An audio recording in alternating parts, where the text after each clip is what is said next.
जे आम्ही लोकांना स्कीम लॉन्च केलेली आहे त्याचे रेट सर्वांना माहिती आहे, त्याचे एलिजिबिलिटी क्रायटेरिया सर्वांना माहिती आहे. डोमेसाईल आहे नवी मुंबईमध्ये आपला घर नसावा आणि EWS साठी जी अट आहे ती अट आहे आणि आमचे ते जसे आहेत तसेच आहे.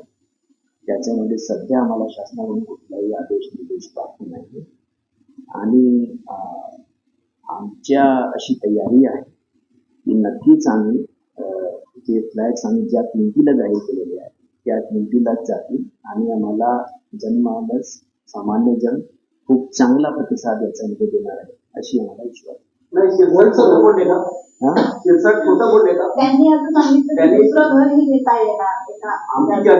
मुख्यमंत्र्यांशी भेटणार आहे, सिडकोच्या बैठकीत सूचना करणार आहे, हे खोटं बोलले आहे. मी असं नाही म्हणत ते खोटं बोलले. मी काय म्हटलो, मी काय वस्तुस्थिती सांगितली. त्यांच्या तुम्हाला शिरसाट साहेब बोलले का असं मानतो. मी काय म्हणतो, त्यांच्या आणि मुख्यमंत्री किंवा त्यांच्यामध्ये काही चर्चा झाली असेल त्याच्याबद्दल आम्हाला ही माहिती आहे. आज रोजी सिडकोच्या वेबसाईटला जे माहिती आहे ती माहिती आहे, त्याच्यामध्ये कुठलाही बदल झालेला नाही. आज रोजी मी तेच बोलतोय. सिडकोच्या ज्या किमती आज ठरलेल्या त्याच किमतीला लोकांना घर मिळते. त्याच्यात कुठलीही कमी किंवा काही अधिक अशी कुठलीही चर्चा नाही. आज जे दर आहेत त्याच दरामध्ये कशी घर घ्यायचं. पण तो दुसरा मुद्दा झाला असं की आता ही घरांची किंमत सिडकोने ठरवलेली त्या किमतीमध्ये आपल्याला द्यायचं असा निर्णय सिडकोचा झाला आहे. राज्य सरकारचं कुठलेही निर्णय नाही किंवा काही. पण गेल्या वेळी 52 नोकरीच्या घरांची दर जे 5 ते 6 लाखांचे खाली आले. राज ठाकरे सीएमना भेटले, एकनाथ शिंदे आणि तिथं 24 तासात ते दर खाली आले.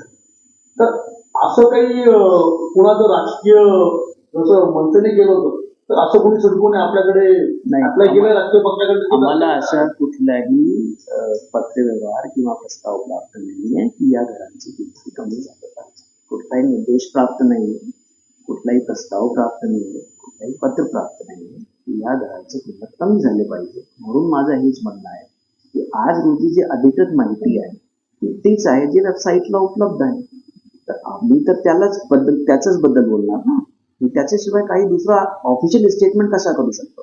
सर आता ही एकूण सगळी प्रक्रिया सुरू आहे. म्हणजे आता की तुम्ही काही जाहिरात काढण्यापासून तर घरांचं हे सगळं आता वाटप प्रक्रिया सुरू करणार आहात. तुम्ही आता अर्ज मागवताय, एवढ्या ठिकाणी जाहिरात करताय. ह्या सगळ्या प्रक्रिया बांधकाम असेल म्हणजे ही योजना हे बांधकाम एकूण जे झालंय त्याला खर्च किती आहे.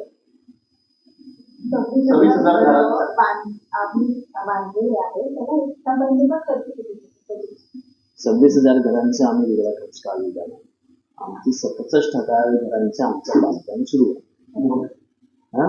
त्याची प्रोजेक्ट कॉस्ट जी आहे ती आहे ते आम्ही आपल्याला माहिती देतो. दुसरं सर ही घरं विक्री करण्याकरिता मार्केटमध्ये जास्तीत जास्त घरं होण्यासाठी आपण एक सल्लागार कॉन्ट्रॅक्टर कंपनी तर ह्याच कंपनीच्या माध्यमातून सध्या त्याला किती रुपये दिले त्यांना काय म्हणते याच्यामध्ये त्यांची भूमिका काय या घराच्या त्या कंपनीची.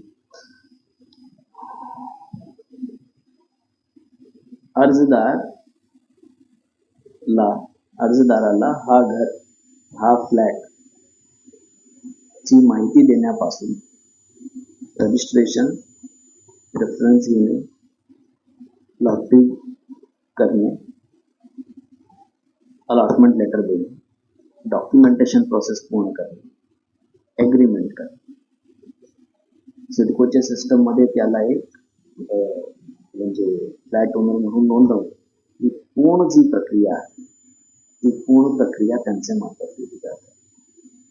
ह्या पूर्ण प्रक्रियेमध्ये जिथे कुठे कंप्लेंट असतील, ग्रीव्हन्सेस असतील त्यासाठी कॉल सेंटर, हेल्प डेस्क आणि आमच्या या स्कीमची मार्केटिंग आणि ॲडव्हर्टायझिंग आणि या स्कीमला सक्सेसफुल करण्यासाठी 26,000 घरे आज ताज्या सिडकोने कधी लॉन्च केले नव्हते एकासोबत. आणि अजून मला आपल्याला सिडकोला 41,000 घरे अजून 69,000 ते आम्हाला अजून विकायचे आहे. या पूर्ण प्रक्रियामध्ये ते आम्हाला ॲडवायझर कन्सल्टंट म्हणून काम